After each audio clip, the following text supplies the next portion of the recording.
Hello दोस्तों, मैं लाई हूँ आपके लिए एक कहानी देवशयनी एकादशी व्रत कथा। देवशयनी एकादशी को पौराणिक ग्रंथों के अनुसार बहुत महत्व दिया जाता है।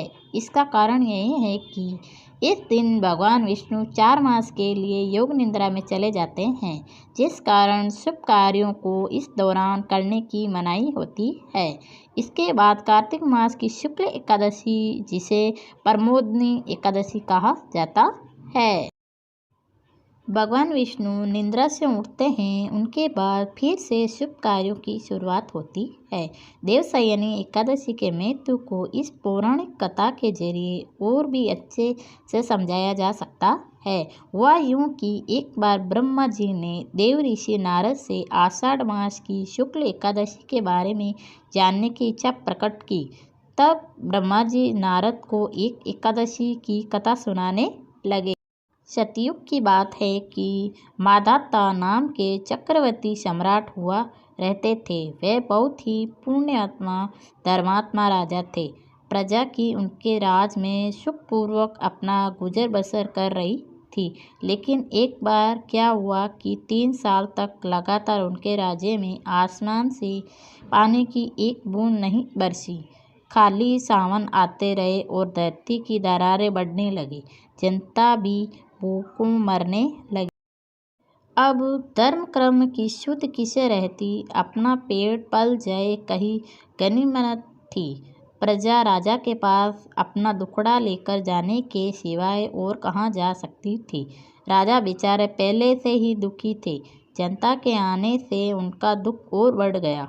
अब राजा को न रात को नींद और न दिन में चैन। हमेशा इसी परेशानी में रहते थे कि मुझसे ऐसा कौन सा अपराध हुआ जिसका दंड मेरी प्रजा को भोगना पड़ रहा है। राजा अपनी शंका लेकर वनों में ऋषि मुनियों के पास गया। चलते चलते वह ऋषि अंगिरा यानी ब्रह्मा जी के पुत्र के आश्रम में पहुंच गया। उन्हें दंडवत प्रणाम कर राजा को अपनी शंका ऋषि के सामने प्रकट करते हुए अपने आने का उद्देश्य बताया। उसी समय में ज्ञान ग्रहण करने का अधिकार केवल ब्राह्मणों को ही होता था और अन्य वर्णों विशेषकर शूद्रों के लिए तो ये वर्जित था और इसे पाप माना जाता था। ऋषि कहने लगे, राजन, आपके शासन में एक शूद्र नियमों का उल्लंघन कर शास्त्र शिक्षा ग्रहण कर रहा है। इसी महापाप का खामियाजा तुम्हारी सारी प्रजा उठा रही है। प्रजा को इस विपदा से उबारने के लिए तुम्हें उसका वध करना होगा। लेकिन राजा का मन यह नहीं मान रहा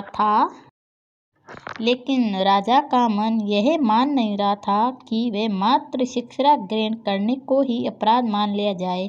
उन्हें कहे कि हे गुरुवर, क्या कोई अन्य मार्ग नहीं है जिससे आप निरपराध की हत्या के पाप से मैं बच सकूं। अब अंगिरा ऋषि कहने लगे, एक उपाय है राजन, तुम आषाढ़ माह की शुक्ल एकादशी के व्रत का विधिवत पालन करो। तुम्हारे राज्य में खुशियां पुनः लौट आएगी। राजा वहां से लौट आया और आषाढ़ महीने की शुक्ल एकादशी आने पर व्रत का विधिवत पालन किया। राज्य में जोर की बारिश हुई और प्रजा फिर से धन धान्य से निहाल हो गई।